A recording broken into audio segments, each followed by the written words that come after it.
I am a Latina. I am a Latina. I am a Latina. I am Latina. Mexican. Mexican. Puerto Rican.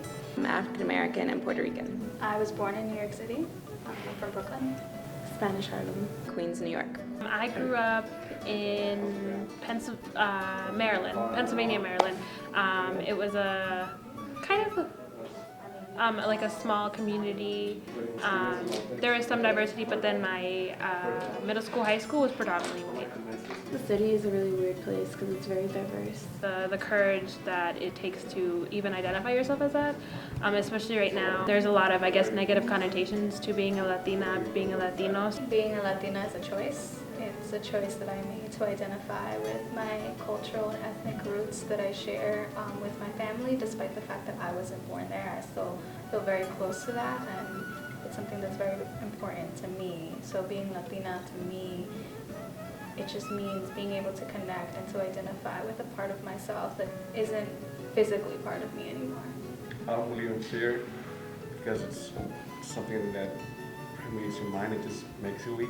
So I see myself as someone who's strong and bold, and that gives me the motivation to compete and do better than them.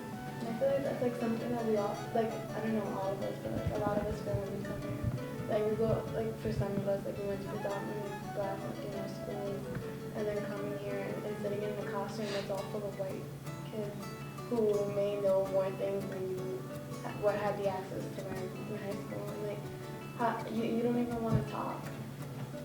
You're so intimidated. I feel like being multiracial affects my life in the city by different opportunities that were given to me or the lack of opportunities, and just even being at college, how it's affected me in my lifestyle and the different things that I do. Although New York City is a very multicultural, multi-ethnic city, you still see inequalities and disparities, particularly in wealth and education, and the city sort of highlights that. Being from the city, you are Latina, you're always aware of that. You're always aware that your income is not the same as other people. I grew up in a predominantly white neighborhood, and you knew you weren't white and you knew you didn't have money. So at least for me, it made me hyper aware of being a person of color. When it comes to police, any interactions with police officers, you're treated a certain way, you're automatically criminalized. You're definitely racially profiled more. And now I'm in a situation where I'm the only colored person, and it doesn't bother me. It really doesn't. I feel at home.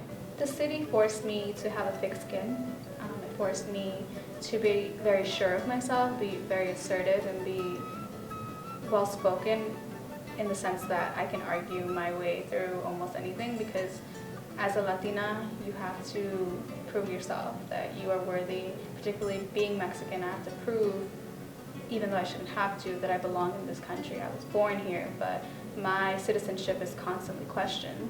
I was born here, but we spoke Spanish at home, so they would teach us bilingual classes. So when I got to middle school and I was in a regular program, my English class was difficult for me, so I ended up failing it.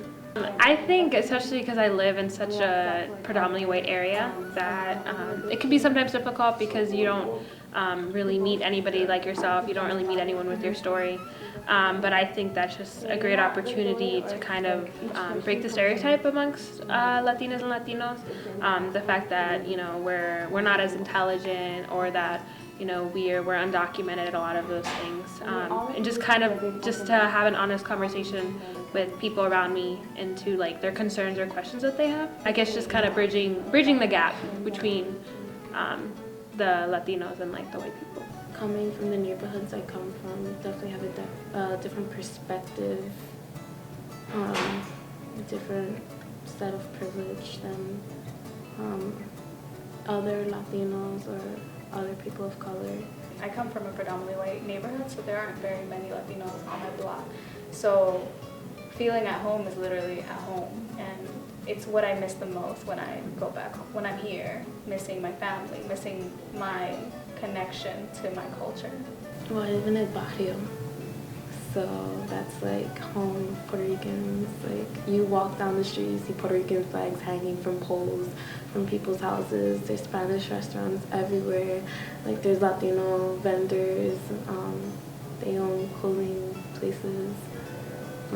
There's murals on the painted on buildings. There's every year the Puerto Rican Day Festival takes place in El Barrio.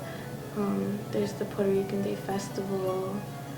And I feel a lot of pride in the city for my culture, even though there is the backlash in certain situations from the media and from other people.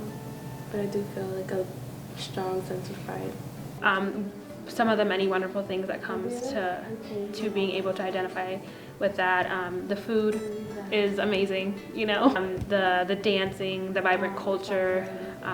There's just so many things to be able to be proud of your own heritage, your own culture. I feel like just being around my family, being around that culture and that spirit makes me feel at home. Certain things that people of color may not know, may not understand, because they haven't experienced it themselves.